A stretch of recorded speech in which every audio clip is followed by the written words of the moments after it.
me the opportunity to present this unique technology. I'm here to talk about a unique elemental analysis technique which is based on a PFTNA, a neutron activation.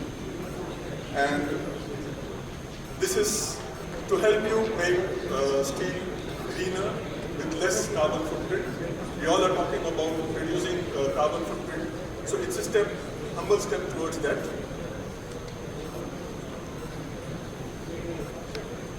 So Industry 4.0 is already here, and it's all about autonomous systems where in a process controlled environment, systems communicating with each other, taking signals from various sensors.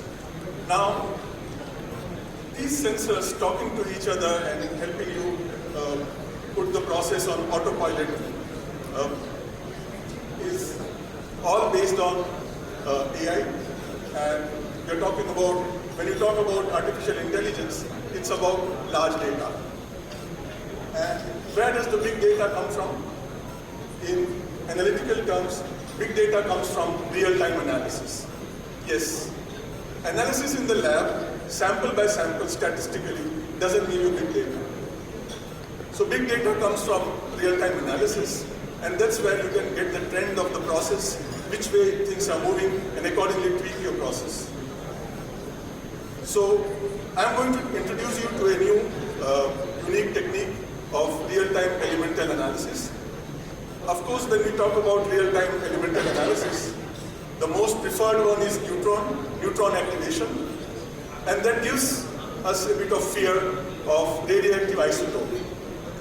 No, I am not going to talk about radioactive isotopes. We are using neutrons which are electrically generated, and you get real-time elemental analysis, you get real-time calorific value, you get real-time total moisture, you get real-time volatile matter with this analyzer. So these are the two models of equipment we are talking about. The neutrons that we generate, they are electrically operated. You can see yourself, you are very familiar with this on-off switch nowadays, thanks to the smartphone that we are using. So the neutron generation here is electrical. We do not use any radioactive isotope. So I'll take you through the step by step, the technology and how it works, how you can deploy in your process. Let's first get to the basics. The material that you're seeing in the conveyor belt, the rock or the pebbles, are these representative of entire mass moving on the belt? The answer is no, because ores and minerals are not homogeneous. So any surface technique which claims to do this analysis of moving material on the conveyor belt is not right. You can see for yourself, there are various techniques: infrared, laser, X-ray, and also neutrons and gammas.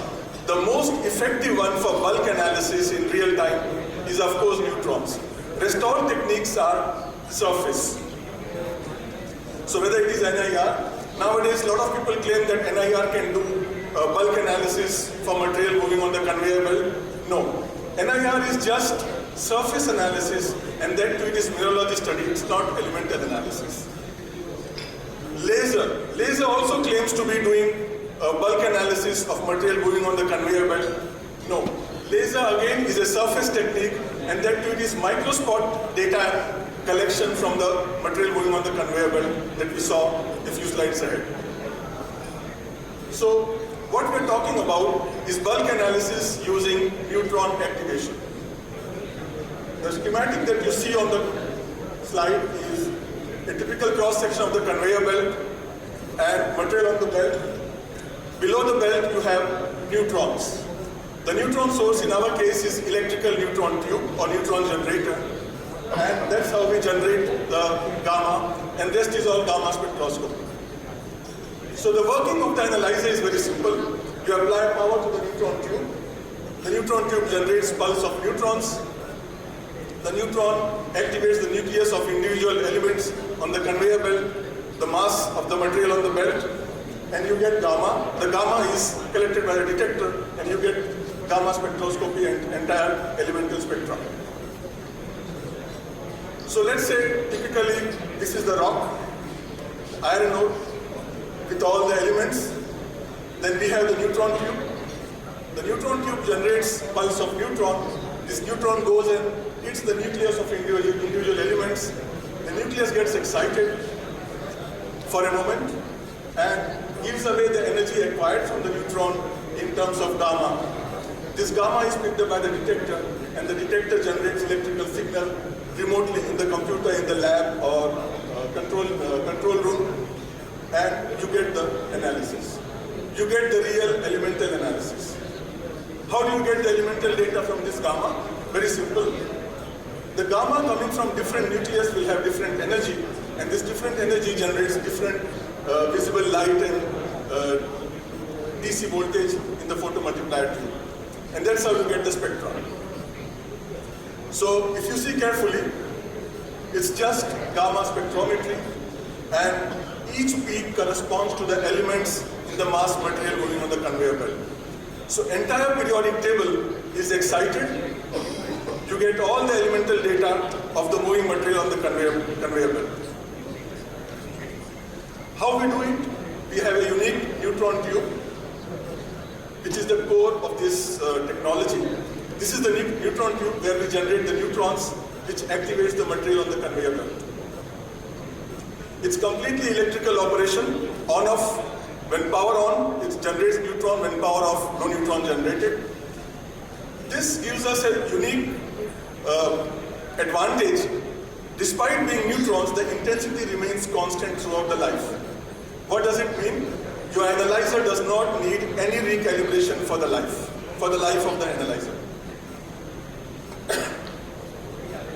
It's very easy to license and handle, and most important, this being the most expensive consumable in the analyzer, the life of this tube depends on how many hours your conveyor belt is running or how many hours your crusher is running.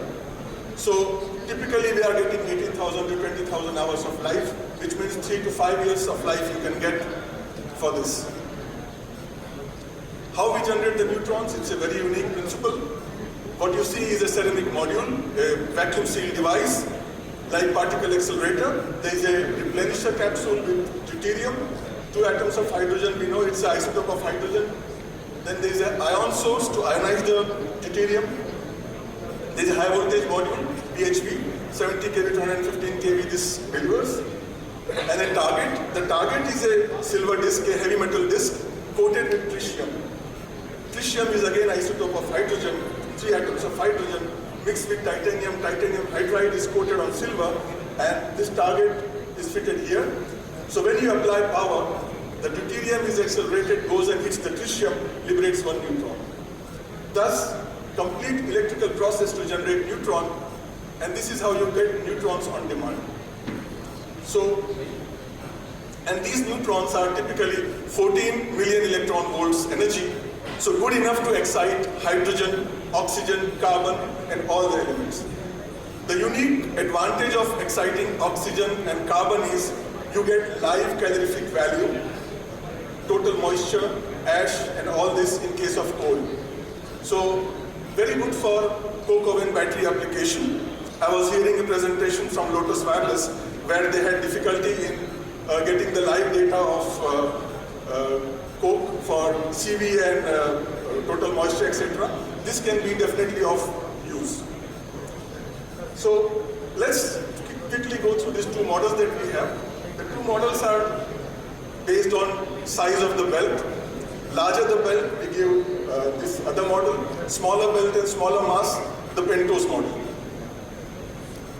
So the pentose model is a detector on the top, the neutron source at the bottom.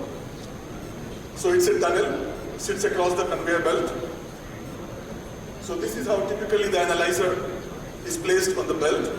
Part of the analyzer goes below the main belt and just above the return belt.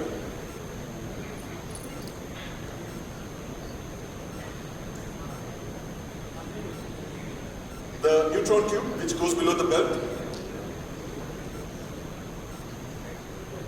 So this excites the material on the belt. and the detector at the top. The electronic console that you see is